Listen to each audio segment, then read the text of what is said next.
Okay, can we have Mr. Oluwabiyi Awosiko, our section chairperson, to give the opening remark?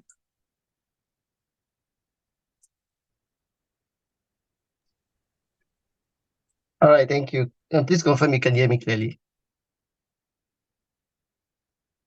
Awesome. Good afternoon, everyone, and thank you for joining this very important call today. SPE Lago section is not just about our technical competence, but we're also very, we also want to ensure that we have members who have good soft skills and are able to lead in their professional environment, and being able to effectively manage your boss through emotional intelligence is a very good way to do this. And today we have a very renowned and very well respected facilitator who is a global leadership and resilience strategist to speak to us today. And I'm sure that we're going to be in for a very good session. So thank you for joining. If you know anyone who has not joined, please share this with them. The more the merrier. And I'm sure we're going to have an excellent time on this call today. Thank you. Over to you, Joy. Thank you.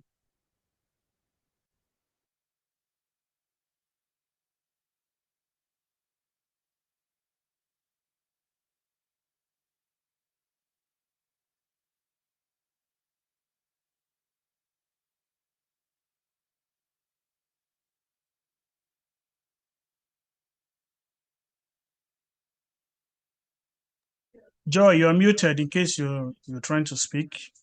You're muted. Can you unmute?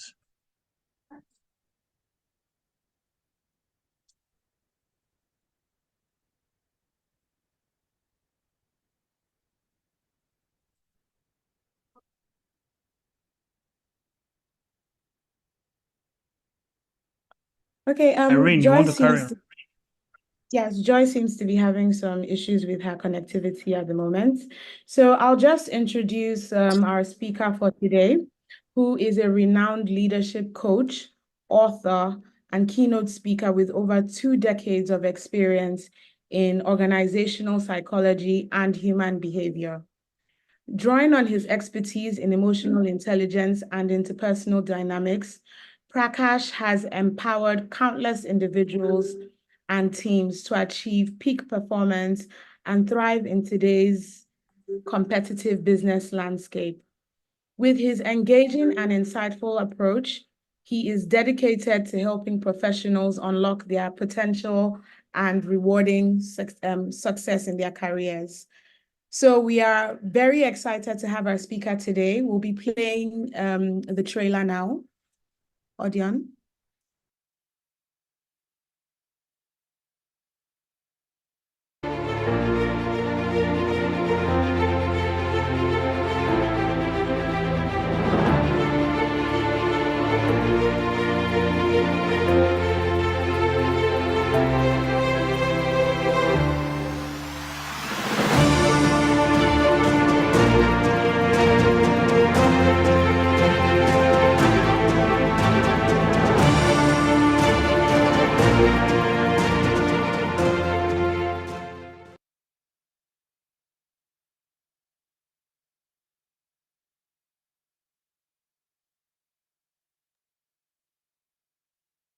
Thank you. So some virtual round of applause as we welcome our renowned speaker for today, Prakash Chugani.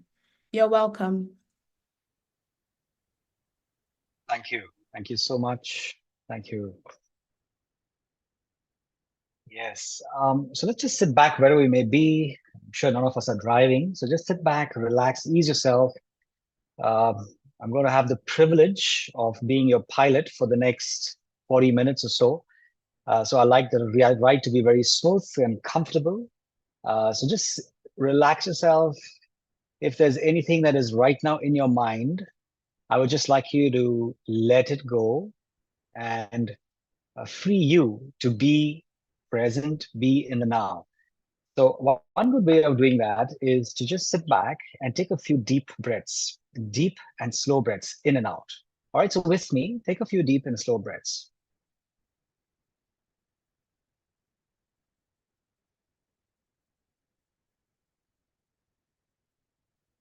Okay, as you're feeling more relaxed physically, relax the mind. And the most beautiful way to relax your mind is to take yourself to a space of non-judgmental awareness. Now, whatever I'm sharing with you, not just useful for this session, but trust me, in your work life, in your family, business, and personal life, you're going to really be able to use all these tools, little small tools, but they're going to be very useful to you at some way, in some way or the other. So I'd like you to just relax the mind. And the best way to do that is to have this non-judgmental awareness. So become aware of everything that's happening around you. So it could be your house, your room, your office, wherever you may be sitting now. Become aware of everything around you, the sounds, the temperature, the sights. Watch it, listen to it, feel it, but still do not judge anything. Release yourself from judging. We are so used to constantly judging every single thing, right, wrong, good, bad, positive, all those things. Not required. Suspend judgment if you want to relax the mind. The more you're judging, the more you're calculating, the more you're analyzing, you're simply using your energy. Not required unless it's really required to do so. But right now, enjoy the journey, relax the body, relax the mind. All right. So with that context setting, I'd just like to welcome you to today's session. We'd like to see how we can manage our boss or manage my oga, as we may say more often in Nigeria. I love the place. I've been to Nigeria twice, and I've met several Nigerians when they've flown into Dubai and they've done training over here on various subjects.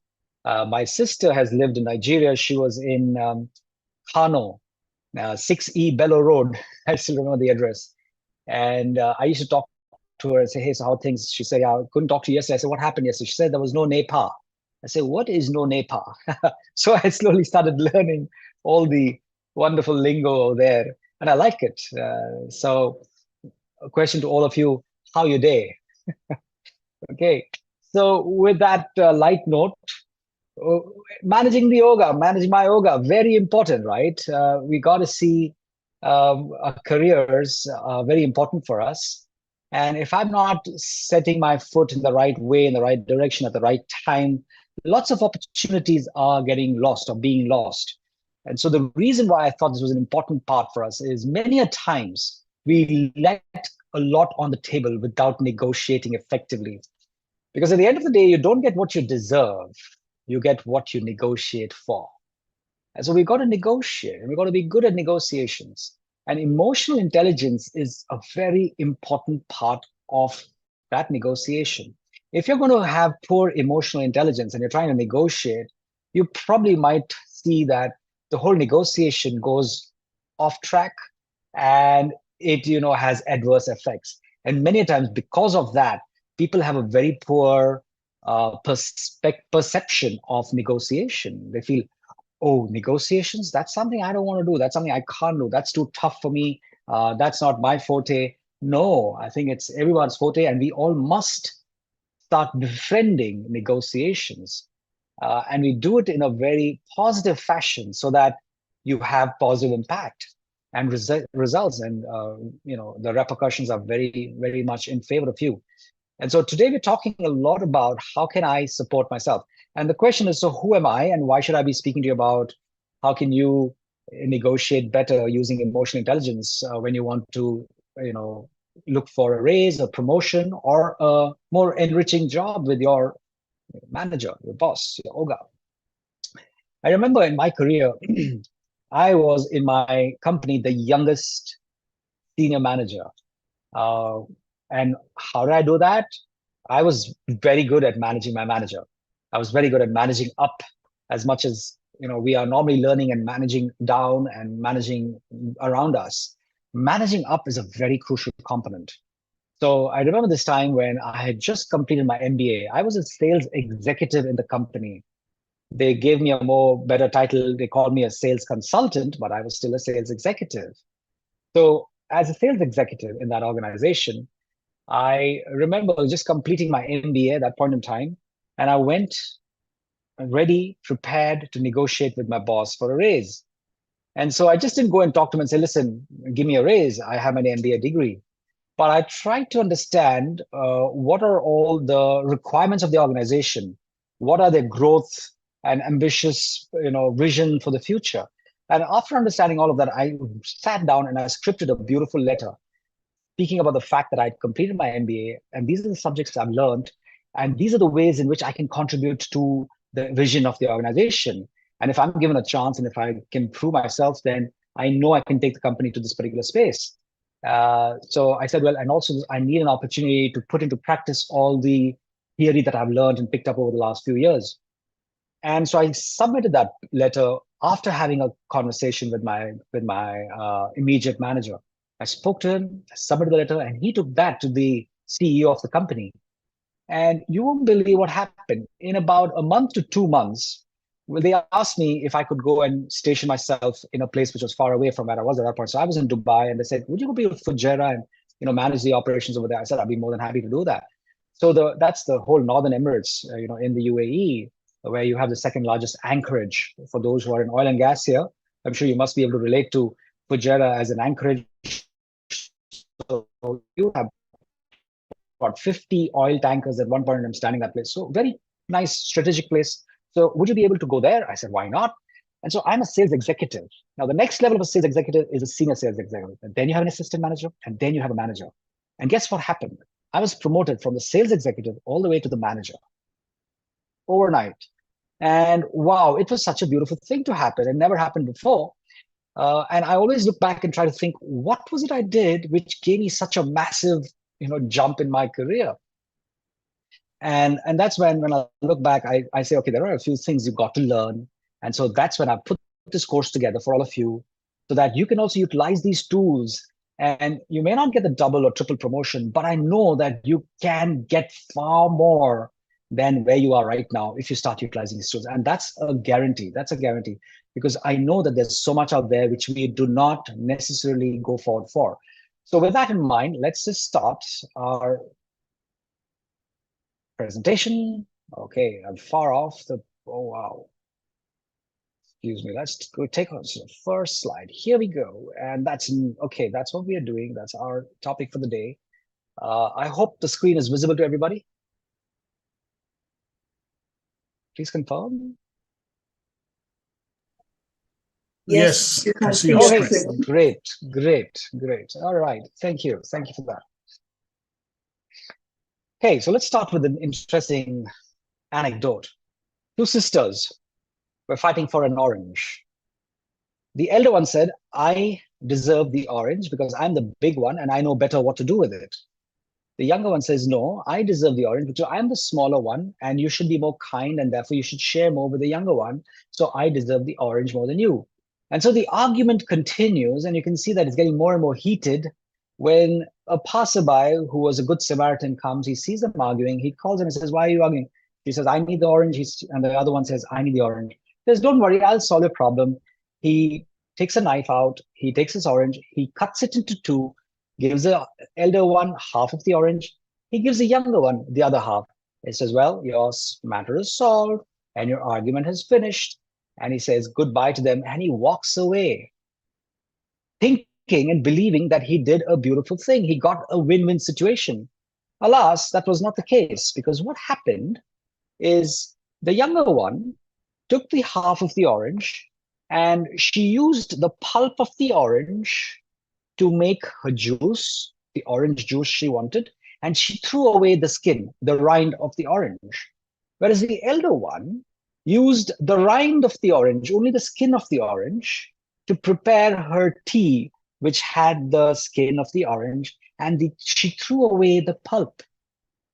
And so when you look at this, we see, oh, what a waste. If only this Good Samaritan had a little more patience, and he had to understand why each of them wanted the orange, there would have been better outcomes. And then we would have reached win-win. Why?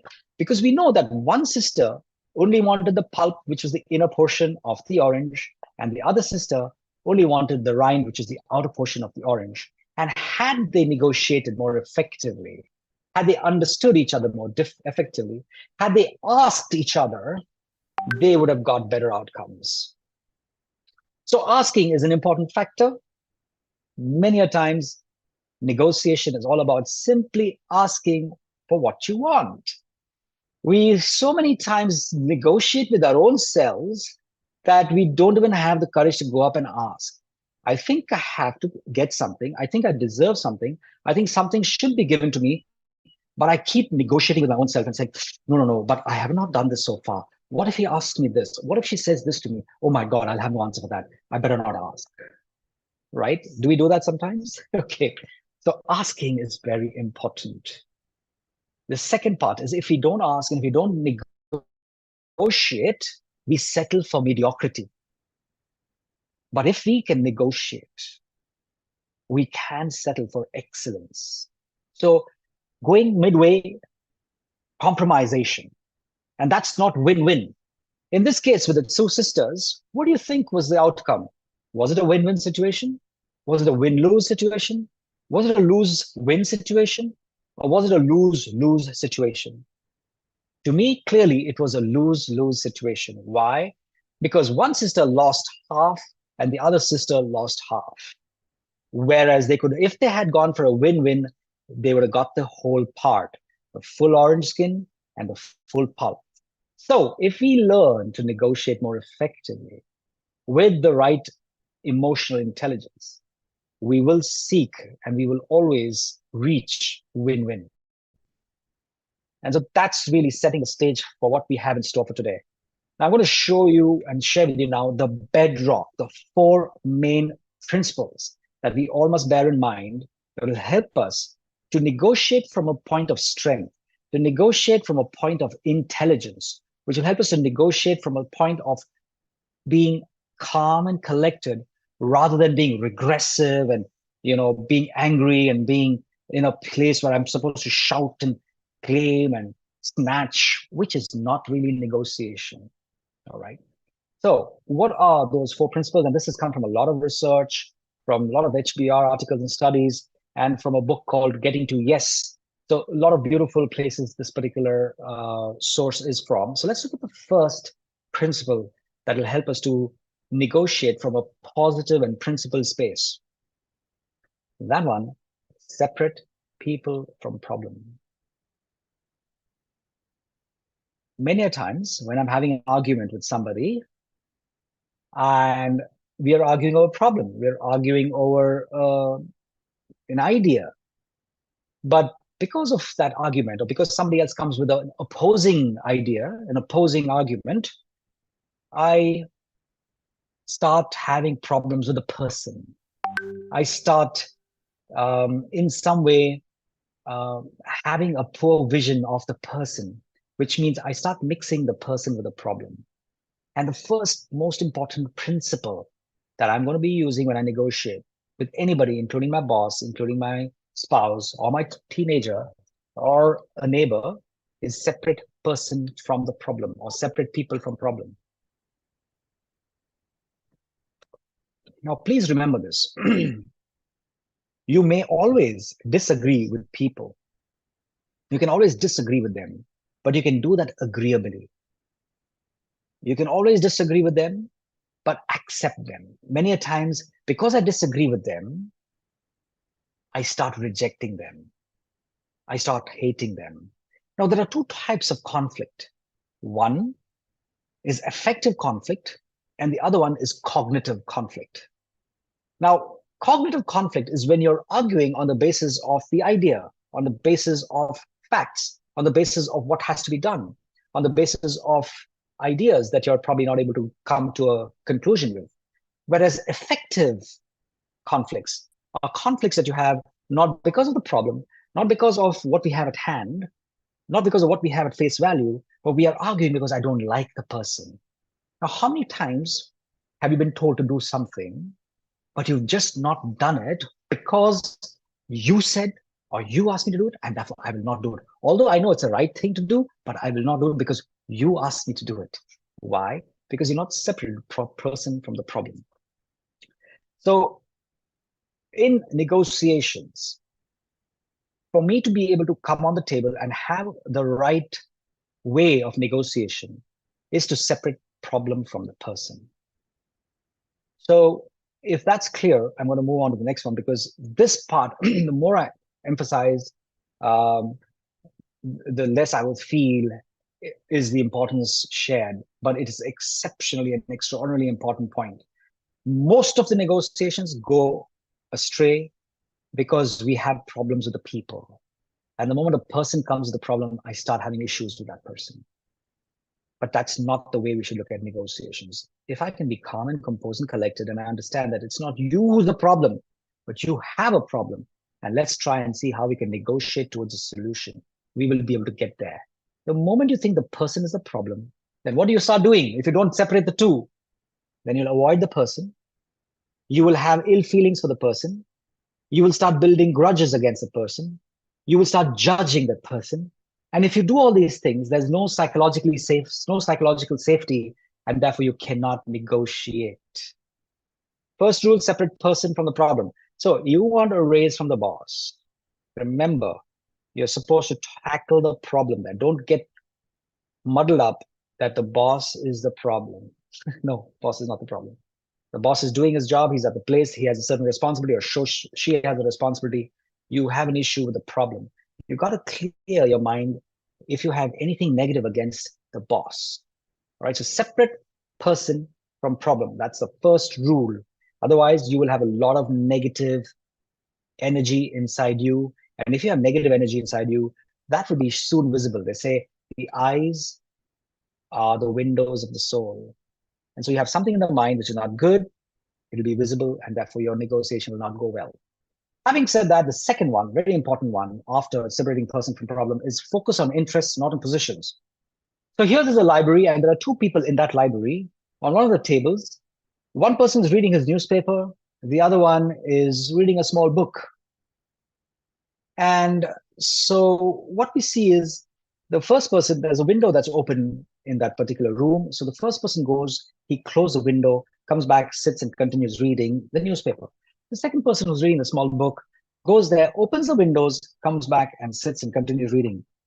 The first one again gets up, opens the window. The second guy quickly goes and closes the window. The second guy quickly goes and opens the window. Now this continues, and then they start having a small argument. And it's a library that's supposed to be silent. So the librarian comes quickly and says, what's happening? I said, well, see, I want the window closed. The other person says, no, but I want it open. And he says, no, but it has to be closed. It's always closed here. That's how it's always been. And the other guy says, no, it's always been open. We never keep it closed. So they're fighting. And the librarian says, stop. Let me find out what I can best do for you. She asked the first person, why do you want, the one who had the newspapers, why do you want it closed? He said, because the draft of the wind keeps coming and blows the newspaper away, so I can't read properly. Okay, fair enough. The second person, why do you want the window open? But because I need some fresh air. I feel it's so congested if not. Okay, fair enough. Are you both willing to get what you want, but still in a different way? They said, well, why not? As long as I get what I want, I'm okay. So she goes and opens the window of the other room from where the air very easily flows through and it removes all the congestion away. And she asks this person, are you okay with that? He says, yes, as long as I get fresh air, it's fine. And the other guy, are you okay with that? He says, yes, it's not blowing my newspaper, so I'm fine. Now, see, what happens here is initially they were fixed on positions. I demand for this. I want this. This is how it has been happening over here. That's the budget. This is what we've done. This is how it should be. All those things are just fixing us in positions. Negotiations don't happen there. You only reach a position of a stalemate. You can't move from that position. You've got to dig deeper and try and understand, why are you making these demands? What are your fears? What are your inhibitions? What are your aspirations? What are truly your needs that are underlying all those positions that you're taking? And once you start digging deeper, there will be a point where you will coincide and say, oh yes, if this is what you really want, that's exactly what I also want. And if he can shape a little bit of that demand that I've had on top, I will still be satisfied. All right. So we got to try and understand when the boss says no because of a budget problem, it may be because he thinks you need a promotion. But for all you need is not a promotion. You may need recognition. You may need a better role. You may need something different in the organization. But if you're not vocal about it, if you're not sharing what your inhibitions, your fears, or your aspirations are at a clear level at the top, and if you're not trying to understand what are the reservations of the boss, what is that really stopping him from, really giving you what you want, then it's very difficult for you to come to a better win-win solution. But that will only happen if you separate people from problem and there's true trust that takes place amongst the parties that are negotiating. When that safety is there, that's when people are ready to open up and be able to see what interests lie behind their positions. Third one, and this is an important one, it's generating possibilities. When we are negotiating, we've got to be able to generate possibilities. Don't just go with one single option, saying, listen, this is the option you have, take it or leave it. Well, that's not how we negotiate. We said, well, okay, let me try and understand what your interests are. And say, I'm interested in this, this, and this. Okay, what else do you need? What is it? What if you don't get it? What actually is taking place inside you? So you try and understand those things. And then they say, okay, fine. Now let me just go back and think, what are the ways in which I can, as much as possible, fulfill those interests of yours? And then come back with 2, 3, 4 options. And when you come back with 2, 3, 4 options, it's much more easier to look at how we can go towards a final conclusion and something that is useful to both of us. So a good, skilled negotiator is good at generating possibilities. And there's one thing that comes in the problem, which really hampers generating possibilities. What is that? The factor of judgment. Many times when I start generating possibilities, I start judging those at the time of generating them. And if I'm judging them at the time of generating possibilities, I am stopping myself from, coming up with more and more. So you're generating a possibility is like a brainstorming. And when you're brainstorming, you don't stop the storm. The moment you stop the storm, then you stop the ideas, the thoughts stop coming. And so if you want to generate more and more possibilities, stop judging yourself during the process of generation. Evaluation should always come after generation. If you start evaluating those ideas at the time of generating, then you will stunt yourself from more and more possibilities, which is why they say, sometimes people say, I like that option, but doesn't have it. Don't use the but there. I like the option. Great. What else?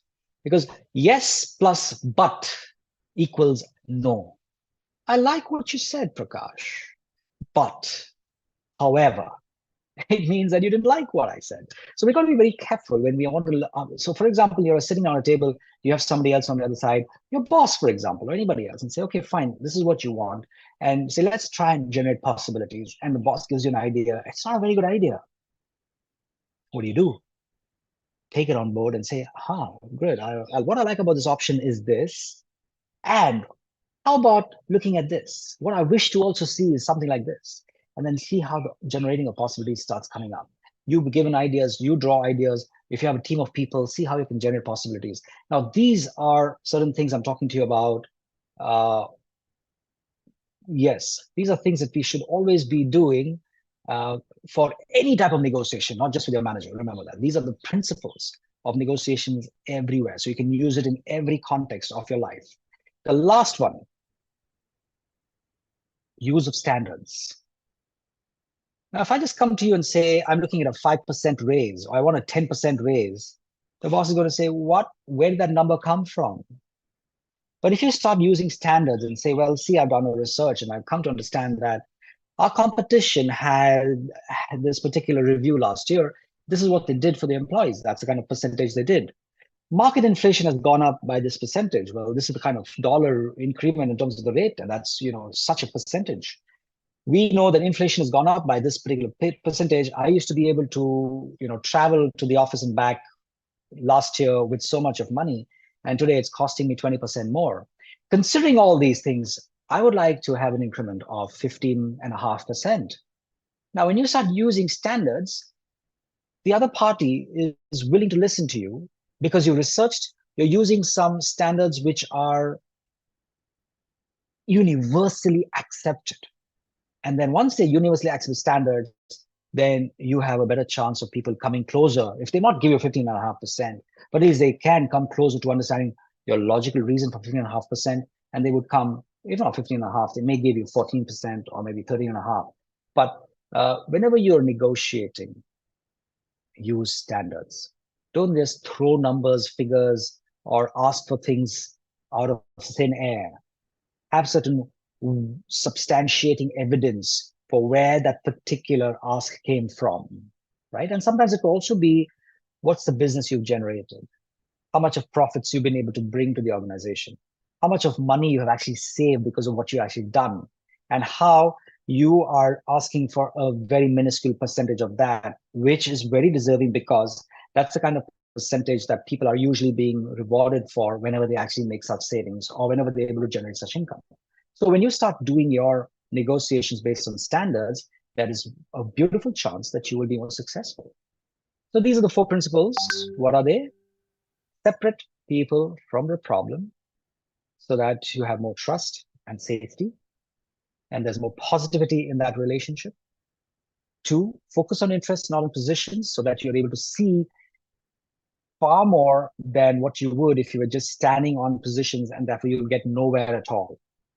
Generate possibilities. The more possibilities you can generate, it's called the law of requisite variety in neuro-linguistic programming, which means that a person who has more options usually in life is far more successful than the person who just has one single option. So generate more possibilities. And last is using standards. Use of standards, because there's credibility when you use standards in your arguments. Fantastic. Okay, we go on now. This is a case study that took place in New York. It's a true case that took place about a decade back. And there was this lovely house, a mansion, that was up for sale. And it was something like $33 million. Now, that's a huge amount of money for a house. And it took a long time for the agent to find a person who was ready to buy this house. Now, they had a few rounds of negotiation. They came, they saw the place, they did this, that, whatever. All of that had finished. And finally, the deal was struck. 33 million US dollars. Wow, huge amount.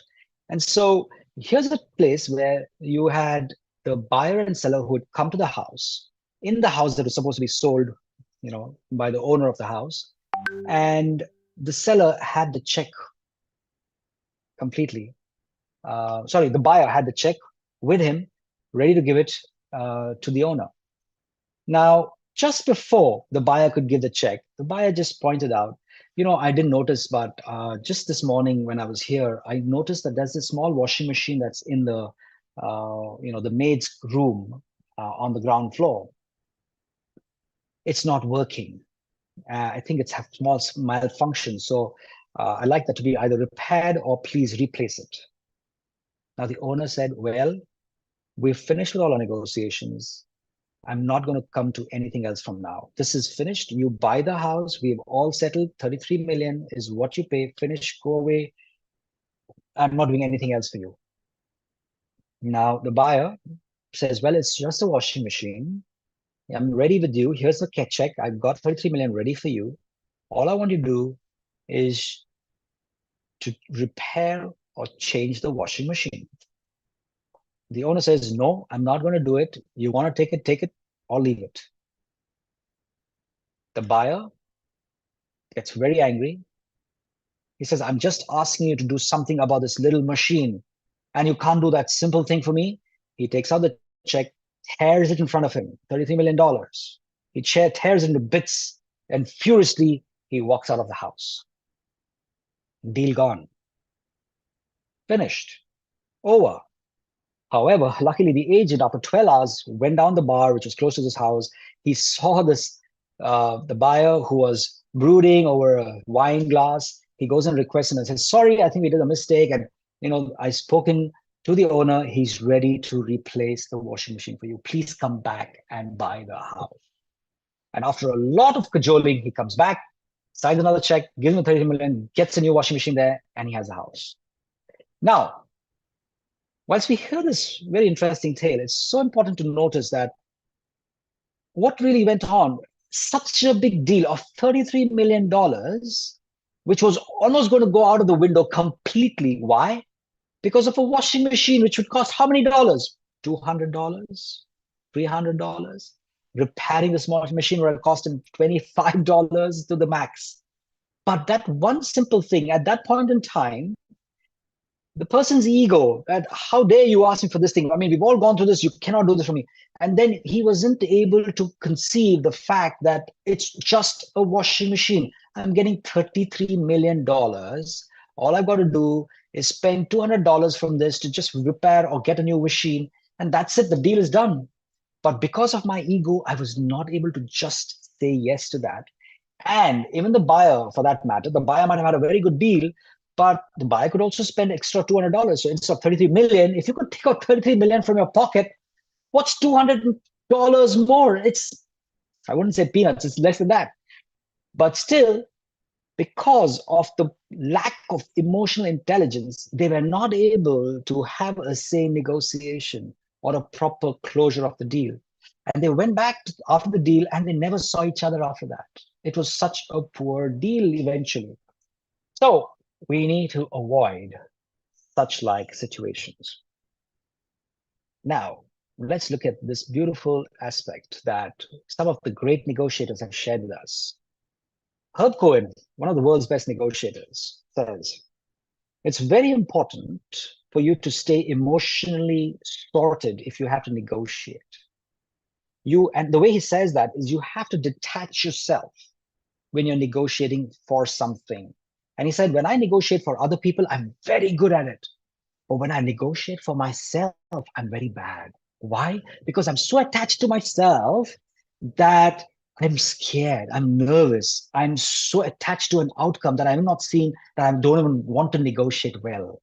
And I give up a lot of things. I've given to a lot of demands and I'm very poor. So what he says is the best way to negotiate if you want the right amount of emotional intelligence is to care for whatever you're negotiating, care for the outcome, care, but not so much. Don't make it seem like a matter of life and death. Care, but just enough so that you do the best job over there, but not so much that you get attached to the outcome and therefore you start struggling to negotiate. And that's Herb Cohen. And then Chris Voss, another wonderful negotiator across the globe, he says that a positive mind has 33% more access to bright ideas and good thoughts than somebody who has negative thoughts. So if you have positive thoughts, he said a person who has positive thoughts and who is more calm has 33% more access to his brain than a person who is stressed and who has negative thoughts in him or her. So yes, when we are negotiating, we got to be always agile. We've got to be present 100%. We got to be listening to what's happening. We have to be extremely agile. And for that, if my mind is going to be negative, and if I'm going to have thoughts which is not really taking me in the right direction, and if I don't have access to 33%, which is a good part of my brain, then I'm losing it, or I've already lost it. So going positively into a negotiation is very important. Okay. Question for all of you. How are you feeling right now?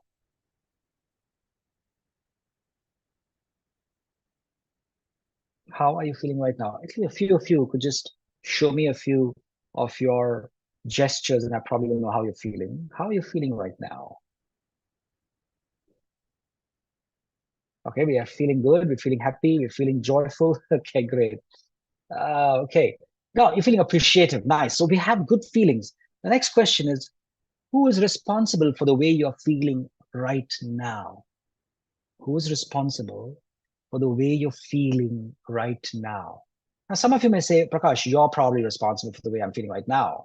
But that may not be right. Oh, okay, yes, I can see somebody saying, I'm responsible. That's interesting. And we normally would attribute it to the person on the other side. However, the fact is that you are responsible for the way you're feeling right now. It's you're paying attention, you're enjoying, You're able to see that, yes, may not be everything relevant to me, but I know that these are relevant for me right now in my life, and I'm going to use them. And so you're able to be that learner. They say, when the learner or when the student is ready, the teacher is available. So truly speaking, it's not me who's responsible for you in the way you feel, but it's your own self who's responsible for the way you are feeling right now. Similarly, when you're negotiating with somebody on the other side shouts at you, I get angry and I say, you're responsible for my anger. Somebody on the other side is very kind to me. They're speaking very politely. I'm speaking very politely to them. I say, you are responsible for the way I'm behaving. Well, that's called reactive. You're being reactive. I am feeling good because you're good to me. I'm feeling bad because you're treating me badly. Reactive people. Proactive people, I choose, and this is leadership, guys. This is true leadership is all about making choices. Very powerful. Who's a true leader? Versus who's a person who is enslaved? A true leader is the person who makes choices. I choose to feel confident. I choose to feel calm and collected. I choose not to judge. So when you make the conscious effort of choosing what you want to do, be, and feel, you are a proactive person. And that is a very important part of emotional intelligence. And I'll share that slide with you, what it is really.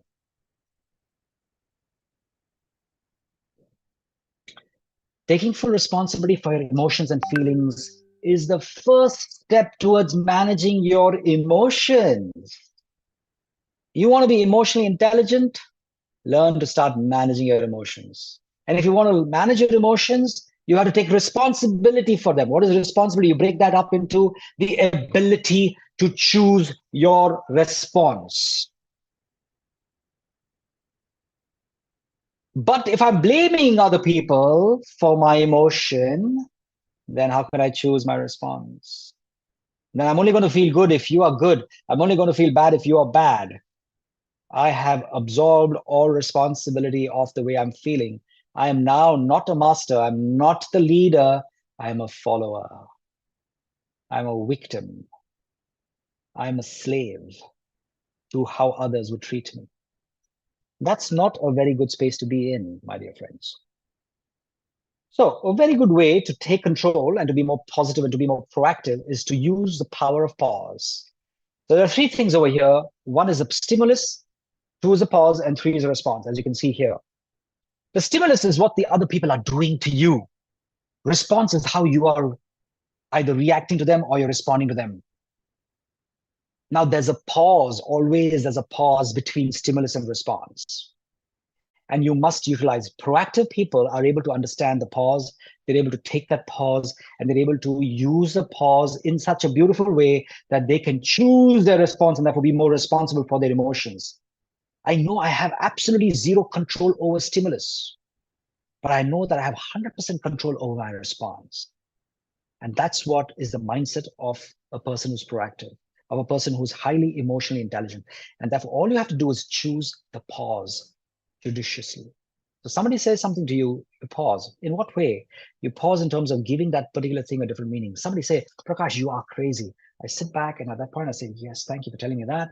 I know you're trying to really derail me and get me a little bit anxious or a little nervous, but I'm not. I'm going to stay cool and calm and I'm going to continue this conversation as I've always been. I say, well, let's continue with where we were rather than trying to digress into how am I, how are you? Okay, let's get back to the point. So when they start seeing that you are calm, collected, and confident, they will start losing their confidence.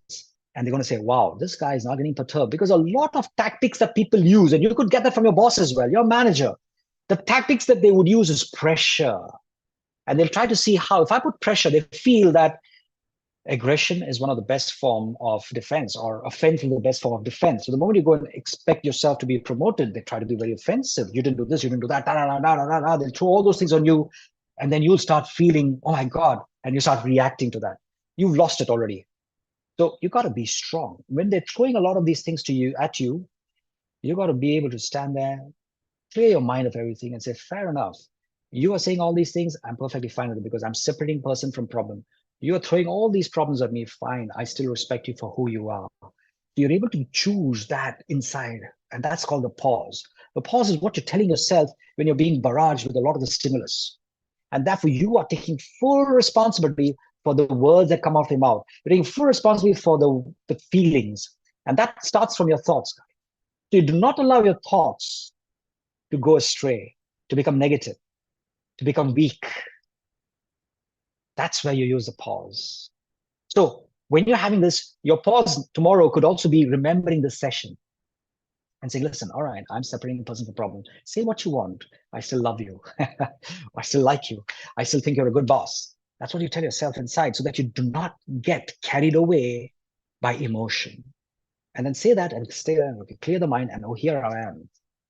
And this something is not, you don't have to do the pause only when you have a problem. Try to practice the pause over and over again during or without any negotiation. So you go and do a coffee break many times at the office, and let's do that right now, guys. Just sit back. Whatever's happening right now, just try to pause. How do you do that? Take a deep breath. Take a deep breath, because a lot of pause is to do with physically releasing a lot of the negative, let's say, strain that you might have in the body. So just sit back, breathe in and breathe out deeply a few times. And then create a beautiful thought for yourself, which is, I am. A self-esteem thought, a good thought for yourself. I am capable, I am worthy, I am strong, I am confident. And just by saying it to yourself slowly, you will feel it. I am strong, I'm calm, I'm powerful. And I know that no matter what, I am responsible for the words that I speak. And if I'll speak only those things that I know make a difference, I only speak those things that are positive and that show you that I have not been cheated by your stunts. You know, sometimes people do the hardball game, and so you're not being carried away by it. So that pause is very important for us. Now, let's look at more specifically negotiations within organizations. They're very complex. They're not like negotiating with a vendor outside. Why? Because when you're negotiating in the organization with your boss, with your boss's boss sometimes, then we know that we're going to be seeing them every single day. So we got to be very careful in those negotiations. We have a credibility, we have an image. And so whatever I say and do in the organization is not going to just get off. It's going to be put in the records, and I've got to be carrying that on with me. So I got to be able to understand that there are a lot of complexities in negotiating internally in organizations, and I must be aware of these complications always. And so when I do that, I must understand 3 dispositions to authority, right? And I need to be in the right disposition. So what are these dispositions to authority? It is, how do I relate myself to people of authority? One is as mutual dependence. So what is mutual dependence? This is one of the best ways to actually look at authority. So you have a boss, you have a manager, but you know that we are mutually dependent. My boss depends on me, I get the work done. But that doesn't mean my boss is useless. I depend on my boss because he is the connection, he is the link between me and the top management, the leadership. He's the one who understands strategy and helps me understand what I have to do. He's the one who has those ideas and is able to see things that I cannot see. So there's a mutual dependence. This is the best way to look at authority. The next way is counter-dependence and aversion to authority, which means that many times I have this thing about, I'm doing all the job, my boss doesn't do anything, I hate my boss. The boss is useless. The guy is just, taking a beautiful wild ride over here, not really working much. I don't really understand why this guy is getting such a big salary while I'm getting such a small salary. That is counter-dependence, aversion to authority, which is not a good thing to do. So you do not like manager, you don't like authority, you're against it. And another disposition to authority is over-dependence, which is my boss knows it all. Anything that the boss says, anything that he says, yes, Oga. Okay, Oga. No problem, okay. Will be done, Oga. No. Which means you're over-dependent, that the leader is knowing it all and the leader is always right. And whatever you say, I will do, I'll succumb to it. No, not necessary. You have to hold your self-respect. So the best space to be in, if you want to negotiate effectively with your boss, is to come from a space of mutual dependence. You need me as much as I need you. Is that okay? Is that clear? If you fail and if you have aversion to authority, then you're not going to negotiate effectively because your boss knows you hate him or you hate her, and therefore you're not going to get what you want. It's going to be very difficult. And if there's overdependence, the leader knows it all, then you're always going to be, oh, I'll take whatever you give me.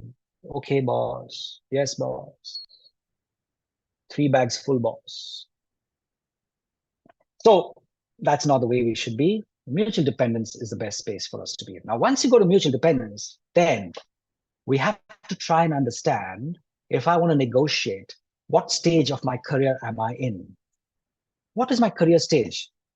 So do you know that there are 4 career stages: establishment, advancement, maintenance, and withdrawal? You need to try and understand which stage of my career am I in. If I'm in establishment, it means that I'm at a stage where I'm supposed to be more competent. I'm supposed to know what the job is. I'm supposed to be able to really first get myself familiar with everything that's happening in my current job. That's the establishment stage. It's just a starting stage. You don't expect the boss to give you a promotion when you are in an establishment stage. Number 2, advancement. What is advancement stage? Advancement stage is when you want to grow. You need to be more coached. You need to have a skill that will help you to go to the next level. You are ready now to move forward. That's when you're in the advanced stage. So you've established yourself well. Now I'm in advancement stage. I'm ready to take the next leap forward. Once you've done that, you need to understand that I have reached the stage of maintenance. What is maintenance? Maintenance is all about having autonomy in that particular space where you are. You're broadening yourself in that particular space. You don't want to go further up, but wherever you are, you want to really spread yourself there and do better in that particular area. And then the last stage is withdrawal. Withdrawal is when you've actually done it all and you've reached a stage where you really want to be more relaxed. You want to be more consultative. You don't want anything else to do with this, that, or other. You just are there to be in an advisory mode. Now, these are 4 stages of anybody's career. Now, why am I sharing this with you? Because first, you need to know where you stand, but more importantly, you need to know where your boss is on this particular career stage. Is your boss in establishment? Sometimes you have a new boss. The boss is in establishment. Sometimes your boss is still in advancement. Advancement means your boss is looking for the next promotion. Your boss wants to be in the limelight so that he or she gets the next raise. Or your boss is in maintenance. The boss wants autonomy. They want everything to do with whatever they're there. They just want a little bit support from your side so that they can continue doing what they're doing. Or they're at the withdrawal stage. They don't want to do anything, but they want to be called in for any advice, consultation. They want just to come in that advisory stage. So when you want to negotiate, this is very important. Plan for an employee to develop relationships. Understand yourself. What is the stage of my career? Second, understand my boss. What is my boss's career stage? And thirdly, most important, support the boss's need to get their own needs met. So first, support the boss's need to get my own needs met.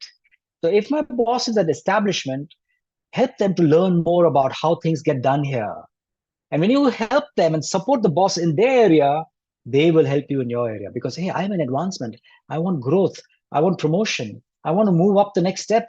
So come on, give that to me. But the boss will not give that to you unless you have supported the boss in their area. I hope you understand. It's a very important dynamic because negotiation is all about give and take, my friends. Everything's about give and take. It's about claiming, but also creating. That's the dynamic of any negotiation. If you only want to take, if you only want to claim, you're a poor negotiator. You'll have to do both. You'll have to create, you'll have to take. You'll have to create, you'll have to claim value.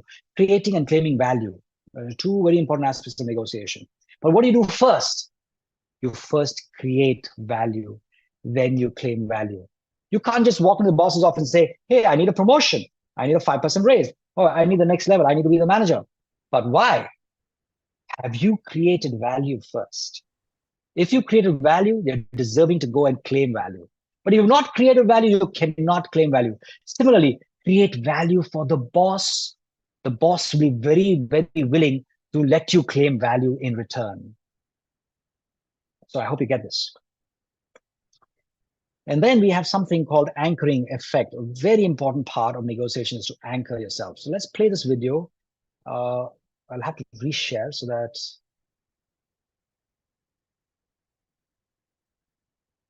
I'm just a little mindful of time. So I think we may want to skip this video.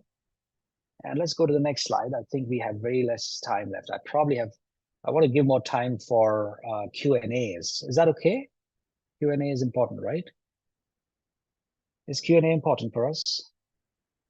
Yes, it is. Q&A is very important. Q&A is very important for us. So let's just go to the next part of what we want to share with you before I close. Okay, share screen. Where are we? Yeah, how to negotiate a raise, asked Herb Cohen. And what Herb said is, if you want to ask for a raise, don't go at the last minute to your boss and say, I need a raise for next month. No, start at the beginning of the year. Beginning of the year, sit with your boss, have a conversation. Hey, boss, we're starting a beautiful year this year. I'd like to know, what are my expectations? What do you really want from me this year? In terms of performance, in terms of SLAs, in terms of KRAs, in terms of numbers, tell me what you really want from me. And so the boss will say, you know, I want you to do this, this, this. These are outcomes I'm expecting from you. A fantastic boss. Now tell me, if I achieve these, what will I get in return? And the boss is thinking, I say, wow, I never thought of that. Say, yes, let me know. So then he would say, well, this is what you want. So then that's when you can say, well, listen, this is what I think I deserve if I do that. Do you think that's valid enough? You know, reasonable, okay, if not that, a little lesser, but I will be able to see somehow I can get to manage that. Okay, so you have an agreement there before you start the year. And then you say, okay, boss, I'll meet you once every quarter to just understand how I'm progressing. So once every quarter, you meet with the boss and say, well, here are those things that we said we're going to be looking at in terms of what you expect for me this year. How are you seeing me perform so far? And you have your data, you show the data. Boss says, well, you're on track. 6 months later, well, you're on track. 8 months, 9 months later, you're on track. 12 months later, you get what you want. But if you go at the 11th month and start talking and negotiating with the boss, that's not the best time to do it. So we got to be able to time our negotiations well. All right, final word. John F. Kennedy, let us never negotiate out of fear, but let us never fear to negotiate. All right. Happy negotiations, my friends. That's my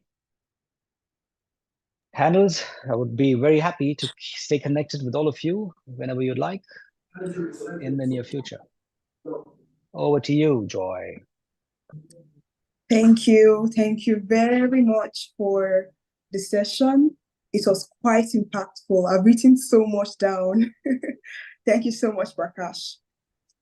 Just to reiterate some of the things that you said.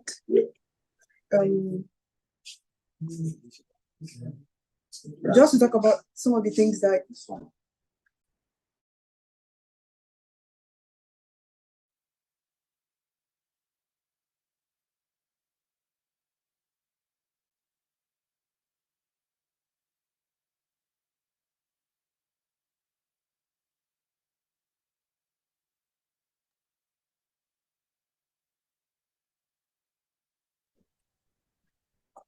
Can you hear me? Okay, great. Okay, wonderful. So some of the things that you said you don't want to get, you don't get what you deserve unless you negotiate. So you settle when you don't negotiate. Another thing that he said is to achieve a win-win situation, you have to negotiate. And he talked about the 4 principles of negotiation. He said, prepare. You said, separate people from the problem. He said, focus on interests, not positions, generate possibilities. And then he said, use standards. Okay, some other things that you said are the stages of career, which are the establishment stage, the advancement stage, the maintenance stage, and the withdrawal stage. And then you made mention that during the establishment stage is not when you start to negotiate, you're just learning. So we're not expecting to negotiate when you are learning, when you are growing. Kindly send in your questions in the chat box if you have them. If you have any contributions as well, please state that in the chat box as well. we are expecting questions. You mentioned that negotiation is about give and take as well. So you have to be giving something to your employer to be able to ask for something. If you are not meeting his need, you're not in the right position to negotiate. You're not doing what you're supposed to be doing and making your boss happy. So we are waiting for questions. We are yet to get any. Please send your questions. Thank you.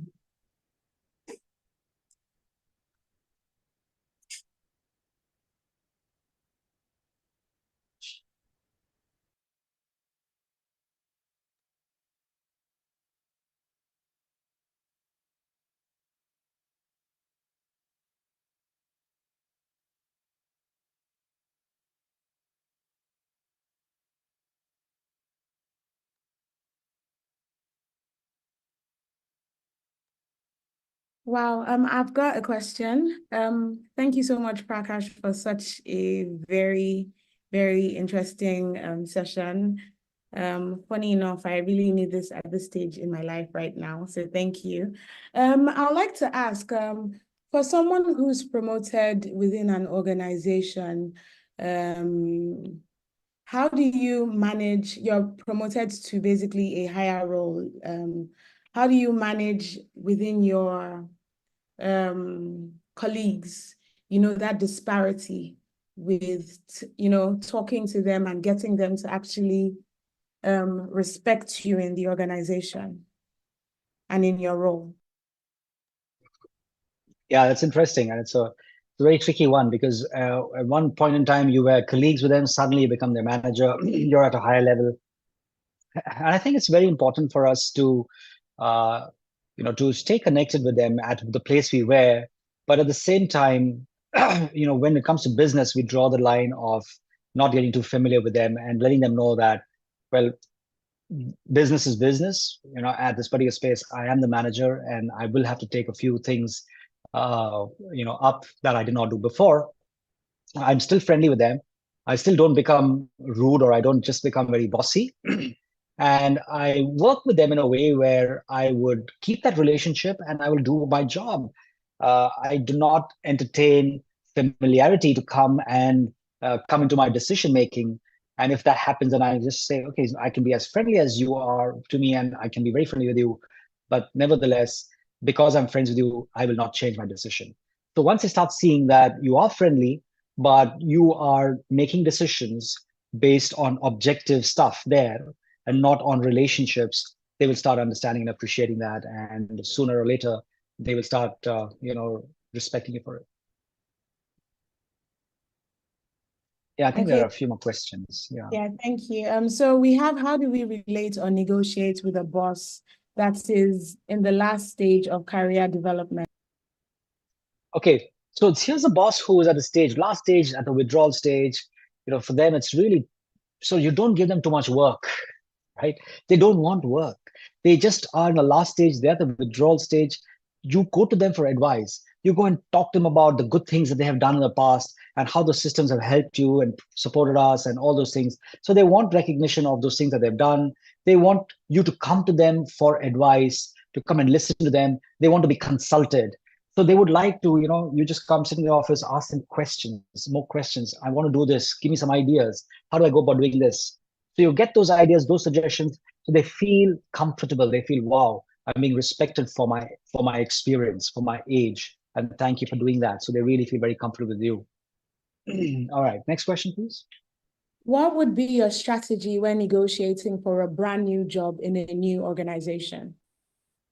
Okay, beautiful. In fact, that's nice. That is there in my book. I have a whole new chapter written over there on first-time job negotiations, or new job negotiations. So there are a lot of factors here while negotiating. You got to do a lot of homework. Got to try and understand. Remember, whenever there is for a brand new job in a new organization, it's always two-way, right? It's always two-way. As much as the organizations are looking for good candidates are looking for good organizations. All right. So it's again mutual. They need you as much as you need them. And so when you're negotiating, you need to do your homework. Am I getting in the right company? Do I have the right boss? Are they good paymasters? Is a good place to work in? And so you do a lot of this research, find out from competition, what are they paying to people of that particular position that you're going for? And so you need to have a lot of data with you before you get into that interview. And so when you have a lot of that data, because information is a very important part when you're negotiating. If you go into that table without knowing anything, you don't know the job, you don't know what's expected of you don't know what the market salary and the payout is, and you go there and then they ask you, so what are you expecting as a salary? And you say, well, never thought about it. You tell me what you want to give me. That's not a very good strategy, right? You got to make the offer first, and you got to make a high offer. So if the competition is paying something like, say, $2,500 or $3,000, you got to peg it at $3,500, $4,000. Why? Because competition is paying $3,500, but I know that I'm far better than what they're hiring. I'm at a different league, and therefore I want $4,500. Hey, but our budget is $2,000. Yes, but I told you what I want. And so then they'll say, okay, can we settle at $3,500? You say, well, that's tough. How about $4,000 or $3,900? So start from a little bit. Don't go too unreasonably high, but you put yourself at a little higher salary than what you know the best paymaster is giving in that particular place for that particular role, and then see how they can negotiate from there onwards. But remember, salary is not the only thing you don't need to negotiate. You need to negotiate perks, you need to negotiate timing, you can negotiate the kind of job you want to do. Negotiating. And so you need to try and see how you can put all these things out there when you're negotiating. Right, next question, please. What are some practical tips to truly separate oneself from one's emotions? Okay, that's a beautiful one. First of all, remember that you are not your emotions. Our original nature is peace. Our original nature is love. Our original nature is compassion. And our original nature is power and confidence. Originally, we are confident. Originally, we are powerful. When I start creating unnecessary thoughts, when I start injecting things inside my head which are completely wasteful, then I start having all this peace, love, power, confidence going for a toss. So all you got to do is you've got to truly understand yourself. Come from a space of true self-awareness. Become truly self-aware of yourself. I am a person who is peaceful, period. Yes, I can get peaceless sometimes, but that's not me. That's me behaving that way because I have created a poor thought. But when I go back to my original state, I am peaceful. In my original state, I am very confident. In my original state, I am very happy. So keep going back to the original state and become more and more stronger with your own self. Sometimes meditation helps you, reflection helps you, mindfulness helps you, but you have to do these practices time and again so that you can truly get into that space of confidence. And then the emotions will come, but you can very quickly overcome them. Next, please. You said we should separate a personnel from the problem. In case we have a person who is very inseparable from his or her problem, can we back off from that negotiation? Yes, because it's no use negotiating if you're not able to separate person from the problem. You got to bring a third person in who can separate the two. Because unless you separate person from the problem, there's not going to be a solution, because then the person is the problem. And then the only solution is to get away from that person, but that's not the solution. You want the person out there who is responsible, and there is this problem that we have to solve together. So I have to make efforts to separate the two. If I cannot, then my negotiation is going to fail, and it's no point going forth. Thank you. So we have someone who said they followed you, Chugani, on Instagram and LinkedIn. So could you please go over the maintenance stage again and how to navigate through it, if possible? Yeah. Yeah, if possible. We'll handle that later. But that's the question, if you can go through the maintenance just very quickly. Okay, possible, can we go to the slide again? Okay, the slide, I can always share that with Chugani later. I hope you have my number, or on LinkedIn, I can share that slide. You see, what happens in maintenance, you've just gone from advancement to maintenance, which means earlier you were hungry for growth, you wanted more, you wanted bigger titles, you wanted bigger promotions, more salary. You've reached that space now, And so now you're at a space where money doesn't hit you so much. You don't want all the cash in the world. It's not about promotion. You don't want to get that next level. You don't want that recognition. You don't want to be in the limelight, none of those things. But what do you want? You want, wherever you are, you like to see how you can stay there. You can grow that area. You can get more autonomy for yourself. You can take a call on everything that happens there. You want to be the person who has the power there, who has the autonomy there, who calls the shots. And so that's the person in a space of maintenance, and that's what they want. So somebody who's in maintenance stage, you can always go to them and say, you know what, you've reached the space, you've done so much wonderful things, and you've grown up the organization and reached here. Can you coach me? I like to be coached by you. I like to be mentored by you. These people will be ready to mentor you, ready to coach you. They're ready to see how they can give you their skills because they are at that stage right now. And then they show you the ropes. So that's a good way of dealing with people in the maintenance stage. And of course, don't disrupt anything for them. You don't have to disrupt them. You have to just see how you can help them to feel more and more powerful that, yes, you have this, you've got this. Teach me how to do this as well. Make the job easier. Don't bring obstacles in their way. Okay, thank you. And then our last question. Thank you, Prakash, for the amazing session. I would like to ask, do you think it is possible for bosses to feel threatened by subordinates? And how do you think the subordinate can handle that? Yeah, that's unfortunate. That's unfortunate. It's possible. It's possible that they can feel a little threatened, which they should not really, because we are all individuals and anybody can be smarter than anybody. I'm not the smartest kid on the block just because I'm the manager, right? So I think it's very important for us to be humble enough to recognize that. And also to be having something called an abundance mentality so that I'm supporting people in whatever best they can rather than being this crab who wants to pull everyone down. I don't think I can, go forth myself. But if you have a boss who's having that scarcity mentality, what is the best way that you can deal with somebody who's always trying to pull everyone down? Well, you recognize it. You've got options. You can change that boss. You can go somewhere else. You can do something else if you can.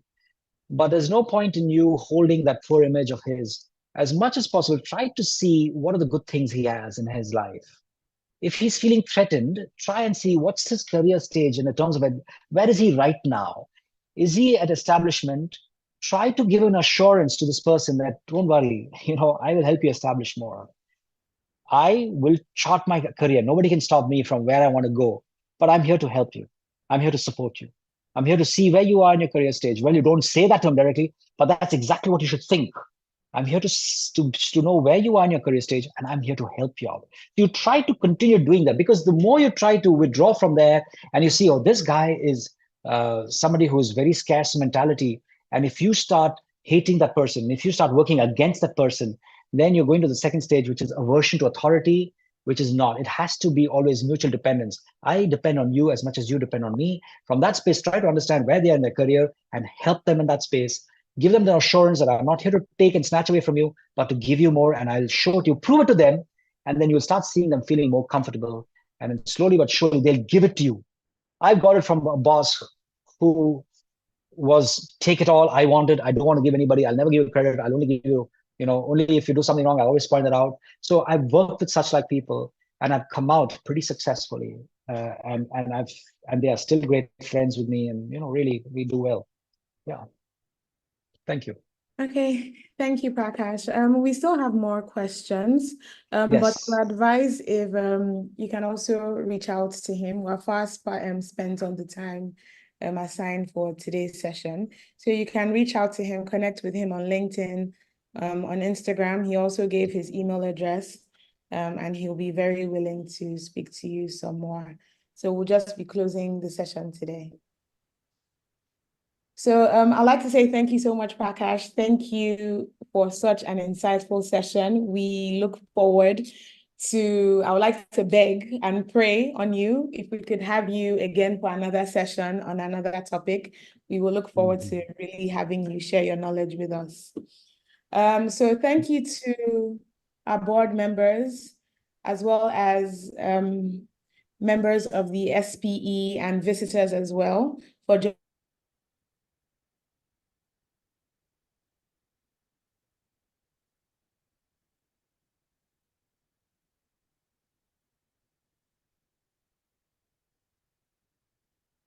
Yeah, I'm sorry we lost you. I think we are in. Are we having a photo session? I can see that. Hello, Irene. We lost you. Okay. Let's take the photo section. Can we turn on our camera, please? Yes, Turn and on your thank you to camera, all please. those who are sending me messages. Thank you so much. Yeah, let's turn on cameras, guys. It would be nice to see those beautiful faces behind those Turn on your wonderful camera. names. Turn on your camera. Turn on your camera. Feel very On the comfortable. camera. There they come. There they come. There, the lovely faces appear with those beautiful smiles. Yeah. Yeah. Amazing. Amazing. Yes. Yes. Good. At least one screen pictures we should have for everybody, so we have a nice picture. Yeah. Come on, more of us. Lovely. Lovely. Let's have your camera turned on and let's have your smiles. Thank you. Thank you. So I will go right now. I will just take some pictures. Let's smile. Okay. Okay. Let's quickly take some pictures while we smile. Thank you. Yusuf Ibrahim, can you smile? I'll start calling your names now. Okay. All right. So let's do this. When I say SPE, you do your thumbs up and you take your picture. SPE, do your thumbs up.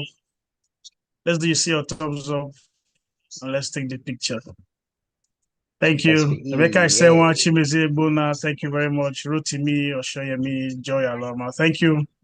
Thank you, everyone. All right. Irene, Thank back to you. Thank you. Thank you. Thank you, Adion.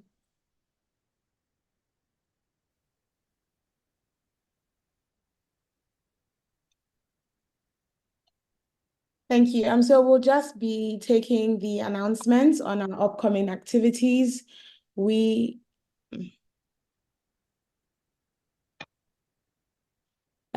be having the flow assurance and well-designed training, which is scheduled to hold this weekend, 29th and 30th of March. Then we have the SPE Lagos Golf Championship in April on the 5th. I'm not seeing it very well. And then we have the SPE football tournament on the 16th as well. Sorry, please hold on.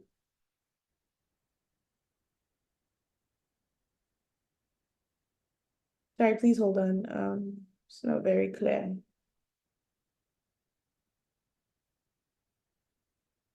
Okay, and then we have the distinguished lecture on the 29th of April. The topic is water flood optimization by data analytics and mature fields, with the distinguished lecturer Babak Moradi, reservoir engineer at 360 Energy. And then we have the most anticipated YP event, which will be happening on the 11th of May, the YP Forum and the Career Day. So please look out for all of this via our channels. So I'd like to thank our speaker for today, Prakash, and thank you to everyone for joining in. Thank you for taking out time from your busy schedule. Please, if you've not connected with us, join in with us on LinkedIn, on X, on Instagram, Facebook, and YouTube. You can replay this video on YouTube. You can check the details on, and then SPE membership as well for those who are joining us today for the first time. You have a lot to gain from us, so you can reach out to any of the names on here. So that will bring an end to today's session. I'd like to thank you all. Thank you to our board members for joining in. Thank you to our YPs, our students, our professionals. Thank you all. I hope you enjoyed this. Please try to join in on our other sessions. We have so much packed before this board year ends. And please enjoy the rest of your day. Thank you. Thank you. Thank you, Rachel. Thank you. Thank you. Thank you.